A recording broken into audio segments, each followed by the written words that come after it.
لازم تفهم ان مفيش حاجة بتوصلك للنقطة الاعلى في حياتك غير ان انت لازم تعدي بدرجات من المعاناة. بمعنى ان انت دايما لما بتبص على نجاح حد انت بتبص على النجاح اللي بيلمع قدامك، بتبص على القصة اللي بتبرق قدامك، بتبص على القصة اللي انت كل شوية تشوفها تقول والله لا انا نفسي ابقى زي ده، انا نفسي يبقى جسمي عامل زي مش عارف مين، انا نفسي ابقى عندي فلوس زي فلان، انا نفسي ابقى مشهور زي علان، انا نفسي اعمل زي ترتان زي فلتكان. انت بتقعد تبص على النقطة الايجابية وفي نفس الوقت بتنسى النقط السلبية اللي عدت قدامك اساسا. وايه هي النقط السلبية؟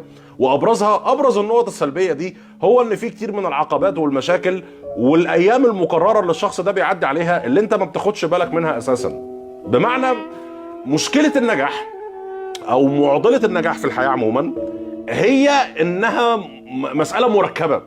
يعني انت عارف فعلا في بوست كان بينزل على السوشيال ميديا يقول لك ايه، عافر وبتاع مش عارف